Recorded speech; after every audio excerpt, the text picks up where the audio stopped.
in season 2. Let's turn on the radio so I don't look like you from the first episode.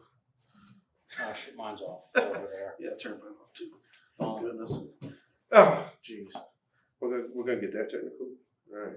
No, I'm just saying. No. No. But you not started this yet, have you? Yeah, it's running. Every time I sit down, it's running. Every week we do this.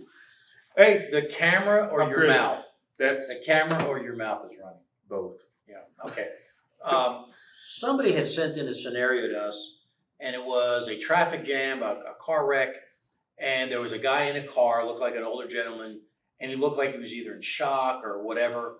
And there was a guy outside the car, in civilian clothes, and he had a gun in his hand, and he was pointing at the guy in the car. Right. And the scenario was you're in this car and you're observing it, and you don't know what to do. Now, you're a concealed carry holder, right? You've got a firearm on you, and you see this civilian or someone in civilian clothes with a gun in their hand, pointing at the guy in the car like he's mad. Right. Yeah. And then all of a sudden, the guy with the gun That was turns scary. and sees you in the car, and he starts coming towards you. And the question is, what do you do? And when the scenario played out, what did you tell me? Remember, the scenario played out. as what? Okay, so you're gonna tell them how the scenario is? No, that's what I want you to tell them. Okay, tell them so the scenario is that this gentleman with the gun that came to him was an off-duty police officer. right. Did not have a badge out. Did not have anything identifying him as a police officer. He was in an unmarked car. In this car crash, a deer had been hit. The older guy in the truck, I think, hit the deer. Had hit the deer. The police officer, shoots the deer to Right. put him out of his misery.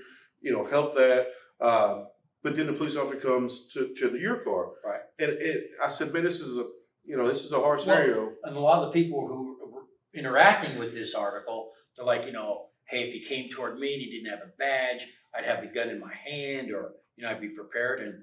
And what did you say to that? I said it's a hard thing to discuss because as a police officer, if I'm off duty, I run up on the same exact scenario and I do what he did to the deer. Put out of its misery. I immediately, I don't immediately, I at least look around and make sure I don't need to. But as soon as I've done this and everything else is just pretty much a straightforward traffic accident, I immediately holster that firearm. Okay. And then start dealing with, is anybody hurt? Does EMS, do I need some more vehicles here, whatever I need to do to help the situation as a police officer. But And what did you say? That any police officer, any good police officer, right. that's how they would react. Right, because they're not going to put themselves or you in that position.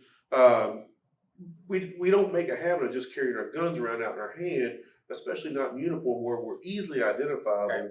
Okay. So now my response was then, if that's the case, and I know you as law enforcement, and I've been involved in law enforcement, that a well-rounded, a good police officer would holster their firearm and then deal with the situation.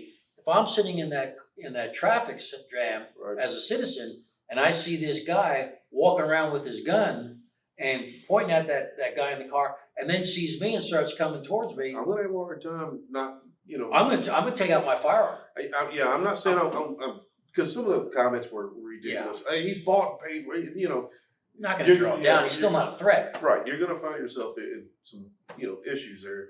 But I'm definitely going to get prepared for a possible encounter. If that happens. Yeah. Absolutely. So that was the scenario that we were talking about. Yeah. Tell us what you think. Give us some ideas. Send in some more ideas on things we can discuss that deal with law enforcement or civilians. And If you read an article, send it over to us. Go to LouisvilleArmory.com. We got our email address right there, info@thelouisvillearmory.com. If you want to send us an article, because we'll gladly read over it and we'll discuss it amongst ourselves. We'll discuss it with you guys. And we'd like to hear your opinion on the articles that we're presenting to you. Hey, come and talk to us at the front counter. too. Absolutely. And also that's even remember better. this. Hey, what's going on in September with membership? Oh, yeah. Start September 1st. First time ever, we're going to have our memberships on sale. 10% off any membership level. And we also offer additional licenses that you can get, or memberships that you can get for your family. So if Kim's my dad, he gets one, I can get one on him for a cheaper rate. That's also 10% off. So that's for the whole month of September to celebrate Labor Day. Should I be flattered or should I? Yeah. Seek help. He is old enough to be my dad. Yeah, thanks. I call him daddy a lot here at work because he takes care of me. No. He gives me a hard way to go off. Hey, remember this, folks. Knowledge is your best defense. We'll see you next week. Don't forget to subscribe and hit the bell for alerts. Thank you. All right, good job. That's all we need to do, something like that. Agreed.